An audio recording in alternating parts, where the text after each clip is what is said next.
गुप्ता आपके साथ में और आप देख रहे हैं गढ़वाल एक्सप्रेस। साथियों, बीते 26 जनवरी से जो घटना हुई थी कोटद्वार में, और यहाँ पर कोटद्वार का जो माहौल गर्मा गया था, उसके बाद यहाँ पर जो भी घटनाक्रम हुआ वो सब आपके सामने है। परंतु यहाँ से जो दीपक मोहम्मद के नाम से फेमस हुए थे, दीपक कुमार, वो जब यहाँ से दिल्ली गए थे तो वहाँ राहुल गांधी जी से उनकी मुलाकात हुई थी और राहुल गांधी जी ने उनको भरोसा दिलाया था और विश्वास दिया था कि कोटद्वार में आकर वो ज़रूर आपसे मिलेंगे। तो अब वो मौका है जिसमें कि 4 और 5 तारीख को राहुल गांधी जी का उत्तराखंड दौरा है, पौड़ी दौरा है, और उसी साथ साथ में वो यहाँ कोटद्वार में मोहम्मद दीपक के नाम से फेमस हुए दीपक कुमार से भी मुलाकात करेंगे और उनके परिजनों से भी मुलाकात करेंगे। हमारे साथ में इस समय मौजूद हैं दीपक कुमार, बात करेंगे उनसे।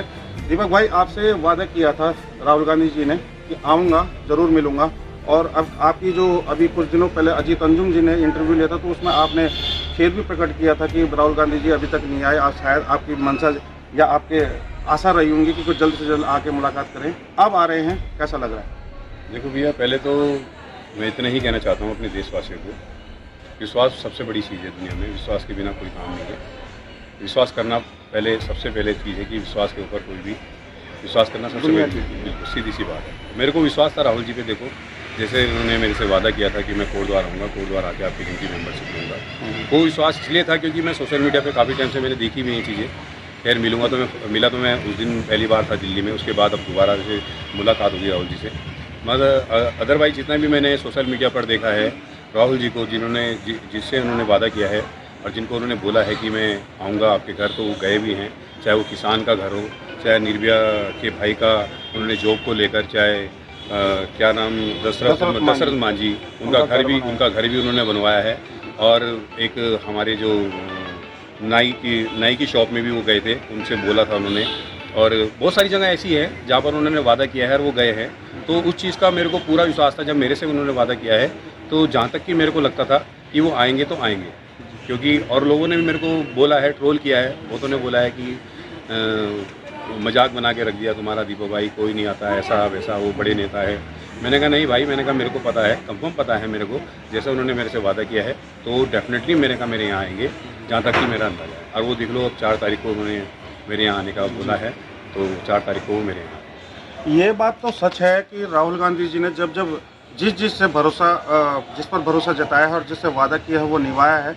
चाहे आप दशरथ मांझी जी को ले लीजिए, उनका घर बनाया जिन्होंने कि बिहार में एक ज़िला पड़ता है, अभी ज़िले का नाम याद नहीं है, परंतु जब वो दशरथ मांझी वो व्यक्ति हैं, वो शख्सियत हैं जिन्होंने पूरा पहाड़ काट कर गाँव के लिए एक रोड बनाई थी, तो उनके लिए उन्होंने घर बनाया है। साथ ही साथ आपने अच्छा याद दिलाया कि निर्भया जो कांड हुआ था दिल्ली में, उसके भाई को वादा किया था कि आपको जब तक आपकी जॉब नहीं लगती है, आप जो बनना चाहते हैं उसमें मदद करेंगे। और उन्होंने कहा कि हम एयरफोर्स में जाना चाहते, तो उसको सारा कुछ खर्चा उन्होंने वहन किया। और अब हाल फिलहाल में आपकी आर्थिक तंगियों की भी सोशल मीडिया पर खबरें चल रही थी। हम तो आपके पास बहुत लेट आए, परंतु अजीत अंजुम जी आए थे, तो उसमें आपने एक बात कही थी कि बीजेपी पार्टी के से आपको पार्टी का वो मिला, समर्थन मिला है कि आप ज्वाइन कर सकते हैं, और आपने कुछ कहा था, क्या है वो बात? देखो भैया, पार्टी ज्वाइन करने के तो सभी के ऑफर आए हैं मेरे को, सब ने ही बोला है।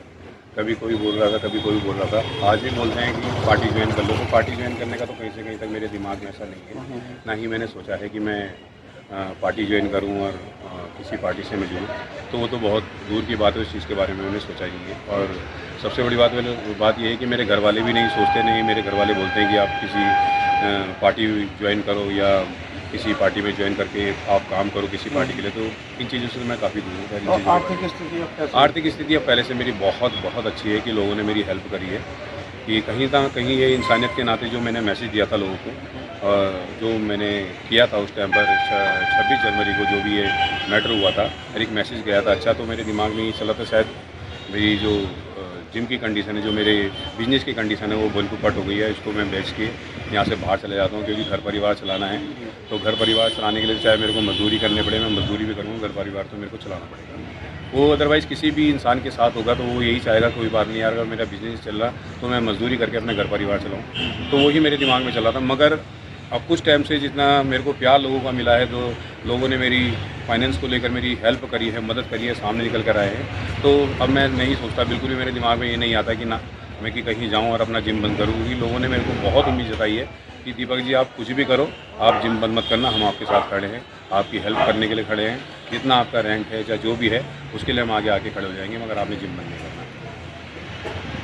तो ये थे हमारे साथ दीपक कुमार।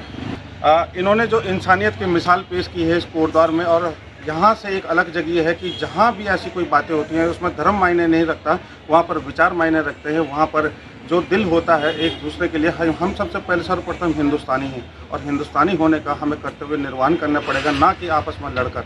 तो इन्होंने एक मैसेज दिया और उसी मैसेज को आगे कंटिन्यू भी कर रहे हैं। देखिए, जो सफलता की राह होती है उसमें कांटे और रोड़े ज़रूर आते हैं, परंतु जो राह से उन कांटों से गुजर कर जो आगे चलकर इंसान बनता है वो एक परिपक्व इंसान बनता है।